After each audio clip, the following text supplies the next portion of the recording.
Hey guys, welcome back to Creativity and Inspiration. If you're new, welcome. If you keep coming back, thank you. Today we are talking easy abstract painting for beginners and an easy way to start mixed media. I'm super excited. I love anything to do with paint, as you know. So we're going to jump right in. But before we do, I just want to say if you haven't hit that subscribe button yet and you keep coming back, go ahead and hit it and hit that little bell and click all so you'll know when videos post. I would super appreciate it. It would really help me out. Okay guys, let's just jump in. Hey guys, okay. Before we get into our really cool video, I wanted to share, I went to the Dallas Museum of Art this past Sunday and saw the Frieda Kahlo exhibit. If you get a chance, if this exhibit comes to your city or if you're in the Dallas area, go see it. It is a wonderful exhibit. It has drawings, paintings, and it has photographs. It's really a great exhibit. And I got this book. This is a copy of her diary, and it's her diary from 1944 through 1954. And it was a 170-page journal that Frieda kept her thoughts, poems, dreams, and reflects her stormy relationship with her husband, Diego Rivera. And she did a lot of doodling, a lot of drawing, and I just wanted to share because she is one of the most prolific female artists of the 20th century. And this is her journal. I mean, this is where she shared her private thoughts, she doodled, she scribbled, and I just love it because it just makes you, when you do stuff like this in your sketchbook or in your journal and you think it's terrible, it's not. It's how artists do. So anyway, so I got this. So this is available at bookstores and everything. So if you're interested, there it is. And I'll, of course, put the title down in the description. And then this was just the book that the first time I went to the Dallas Museum of Art. It has a lot of different types of paintings in it. This is their regular or their collection that they have all the time. It's a great book. They have an Impressionist exhibit up right now, and I wanted to get a book from that as well. But they didn't really have one concentrated book. They had like individual Impressionist artist books, which were great, but you know, that can get pricey. But I love the cover because it's an Impressionist painting on the cover. And I look at art books as investments. I hang on to them forever. And I always love just looking at like line, pattern, colors, just enjoying the art of masters. So I always invest in some art books, and these are the two that I've gotten so far from my visit to the Dallas Museum of Art. Okay, now to our art. This is my little sketchbook I got from the Dollar Tree, Dasso, not the Dollar Tree. I got from the Japanese Dollar Tree, Dasso. It's a B4 size. There's 25 papers in it. I think it was around $3. I did a video on a haul from there. I will put it above in a link. It's a good size, B4. If you don't know what B4 is, I think it's probably 12 by, let me see. No, it's 14 by 11. It's a 14 by 11? 10 by 13. Let's see. Why can't I? Okay, it's a 10 by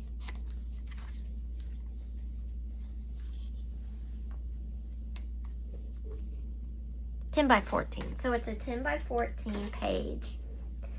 And what I do in this journal is after I've done painting a color on whatever I'm painting on, I'll bring my brush and just get all the excess paint that's on my brush. I'll put it on the page.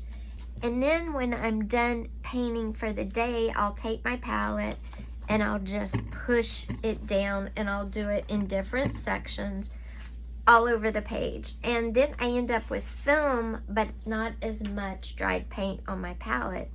And because, if you didn't know, acrylic paint is made with a lot of petroleum. It's basically plastic. So I really hate to put that, I don't put it down the drain in the water system, but I'm all about, I don't want to put it into the ground, into the landfill. So what I try to do is put all excess paint off my brush or off my palette onto a piece of paper. And after putting so many colors, normally one painting session, I go to the next page because the paper is kind of thin. It's not a wet paper. It's not a watercolor paper. It's not heavy, so it does get rather soaked, and as you can tell on the back, it gets wrinkled. So after I put so much paint down, I just flip the page and keep doing paint until it gets too much paint on it, and then I go to the next paper.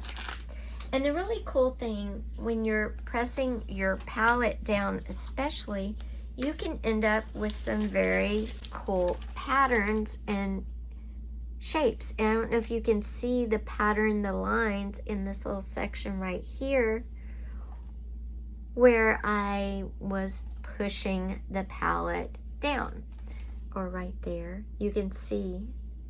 So this is how I used up extra paint, but it also ended up being a really cool way to create abstract art. And how do you know if you've created abstract art and just not paint on a page of paper? Well, what is abstract art? Abstract art is art that does not attempt to represent external reality, but seeks to achieve its effect using shapes, forms, colors, and textures. So I'm not trying to paint an exact image, but after the paint's all down on the paper, I might see an image. And how do I tell really if I've got something good? I'll take a mat, a picture frame mat, that's all it is, and I'll put it down on the paper, and I'll put it different ways, different areas, in the middle, to the side, whatever. And if I see something that I think, that's it, that's the story I want to tell, then I will cut the page out and put it in a frame and frame it. And that's how you tell if you have beginner abstract art. And you may be going, I'm not an artist, I have no idea. Do you like it? Does it make you think of something? Does it make you feel a certain way? If you answered yes, then you've made abstract art.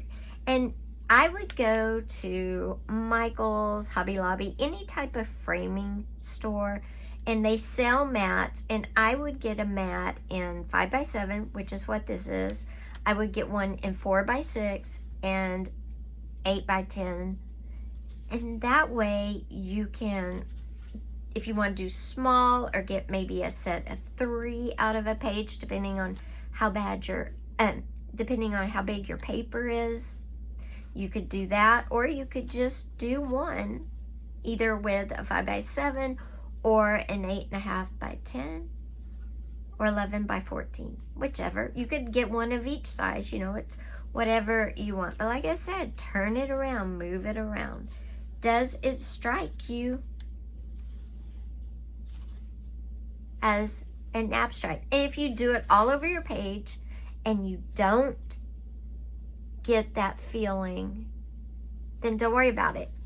Add more paint to the page or skip it. And this one, I really feel an abstract about right there. I love that. That evokes emotion in me. This makes me happy. And I'm very excited to get this framed. I also liked this area right here. This one also made me excited. So I would have to pick and choose, or I could go get 2 small 4x6 mats to see, do I get the same feeling with a smaller section, or is it the 5x section? And that's how you do it. And you may still be going, I don't get it, I don't feel anything. And that's fine. If you're not feeling it, then keep adding to it, because I promise, once you get the right combination for your eye, for your story, for your experiences, you're gonna see something, you're gonna feel something, and it's gonna be abstract art, because to you, it's gonna remind you of a life experience. It's gonna remind you of something somewhere you've been, or it's just gonna make you happy for some reason. I kind of like that too. So that's how you do your abstract art. It's very simple. Clean your paintbrush and your palette on a piece of, it can be loose paper, it doesn't have to be in a sketchbook.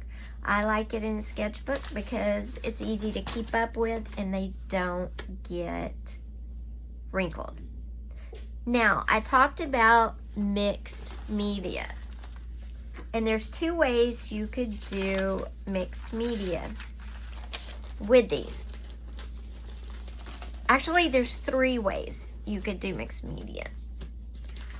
Another way is you could, if you're using watercolor or oil paint, clean your brush on the same piece of paper. This is acrylic paint, like I said.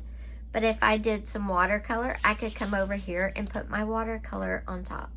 I could put oil paint on top. Just remember, oil paint takes longer to dry. But I could put my oil paint down. So that's one way to do it, mixed media. And then you would come in again with your photo mat and just see if you have a story or not. Another way you could do mixed media using these same techniques is on a blank page, before you start layering your paint down, come in with your paper scraps and layer them down all over your page. You could put book pages, you could put colored papers, coffee stain papers, whatever you want down. You could layer those on and then come back and wipe your paintbrush, wipe your palette, and then again come in with your mat and see where the abstract art is, or the mixed media abstract art, which is, at that point, that's what it would be. You went from being plain abstract to a mixed media abstract. Same thing if you came and you layered watercolor paint on top of acrylic, and maybe you threw in some oil paint, maybe you threw in, some gesso, modeling paste, whatever. Those are all different mediums, meaning they're mixed media. And again, you would take your frame. So that's how you can create mixed media abstract art from this process. So we've talked about creating simple abstract art, mixed media abstract art. Now, what do you do when you create something and then you end up seeing something else in it? And in this one, from my life's experiences, I see a cloudy day over a lake and there's the land. That's great. I could frame this whole sheet if I wanted to. And that would be a beautiful abstract painting. You could also take this a step farther and take your abstract painting to not a fully traditional painting where everything's spelled out in the painting very clear, but you could add in maybe a hawk soaring over. So you would not be doing abstract anymore, but it would just truly be a mixed media piece, because maybe I would come in with some oil pastel, some watercolor, or some other mixed, some other medium to create my hawk soaring over the landscape. And I would also maybe put something tiny like some trees or something. So it's still not going to be a traditional painting where the picture is very clearly defined. It's still going to be abstract, but not. You're giving your painting more direction, more meaning. You're helping the viewers see exactly what you're seeing and not leaving it up more to their interpretation. Because with abstract art, when you're doing this and you find something that speaks to you, it does speak to you. But that same piece, when I see it, may speak differently to me because we have different life experiences. So abstract art can mean many different things to many different people, which is really cool because it kind of has a wider audience. Where when you put in something like a hawk and trees, you're kind of narrowing your audience maybe to nature lovers, or maybe to bird lovers, or maybe art enthusiasts in general would love it, but you are narrowing in a way. But that, I definitely saw lake, land, and clouds there. Now, before we go, I just want to talk about another way you could do the same method of creating abstract or mixed media abstract art using canvas. And what you could do is get canvas, any shape you want. I would use these 7x14 rectangles and do 3, always do 3. Or I would use these fun hexagonal canvas that I got for my beehives, which is my environment show. I would put these like this, connect them together like that. You could connect them outside, just side by side if you want to, but I think a fun arrangement would be this way. Plus, if you're looking to sell, remember when you're using odd-shaped canvas, you might want to go a little smaller than these. This is all I had. But remember, somebody might not have a long wall, but they may have a space width-wise as well. And all you would do is wipe your brush the same way we did in our sketchbook. I would wipe my brush on the canvas. I would put my palette down all over the canvas. And then this would be a whole I'll put the word down below. It means 3. Artwork that is made up of 3 separate pieces. Same goes for the long rectangles. I would lay them out because they're not super wide. They're just long. I would lay them out like this and do my brush and my palette, or you could stack them like this. Now again, if you stacked them all into end, somebody would need to have a really tall wall. So you could do 2 stacked and 1 on the side, and then wipe your palette and create your abstract or mixed media abstract, or have them all side by side.